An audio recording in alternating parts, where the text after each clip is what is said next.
दोस्तों नमस्कार। आशा है आप लोग अच्छे होंगे। जानते हैं सर्वशक्तिमान ब्रह्मा जी से कैसे भूल हो गए उसके बारे में जानते हैं।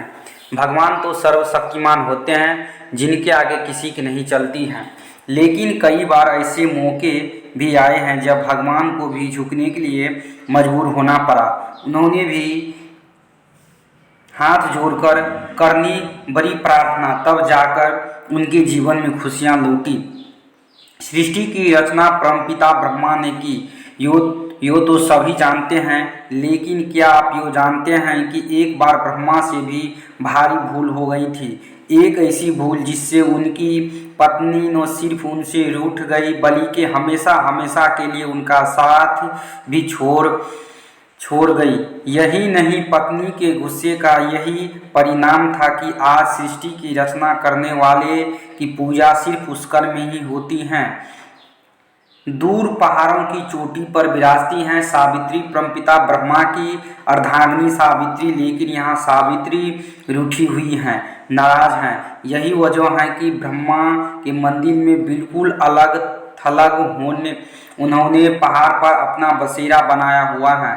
आप सोच रहे होंगे कि सावित्री आखिर किस बात पर ब्रह्मा से नाराज हैं, क्यों वे अपने पति से अलग मंदिर में विराजती हैं। इस सवाल का जवाब छुपा है पुष्कर के मंदिर में। यो मंदिर न सिर्फ ब्रह्मा और सावित्री के बीच की दूरी बढ़ने की कहानी कहती है, बल्कि उन दोनों के रिश्ते टूटने के किस्से पर भी मुहर लगाती हैं। दरअसल परमपिता ब्रह्मा और सावित्री के बीच दूरियां उस वक्त बढ़ी जब ब्रह्मा ने सृष्टि की रचना के लिए पुष्कर में यज्ञ का आयोजन किया। इस यज्ञ में पत्नी का बैठना जरूरी था, लेकिन सावित्री को पहुंचने में देर हो गई। पूजा का शुभ मुहूर्त बीतता जा रहा था। सभी देवी देवता एक एक करके यज्ञ स्थली पर पहुंचते गए, लेकिन सावित्री का कोई अता पता नहीं था।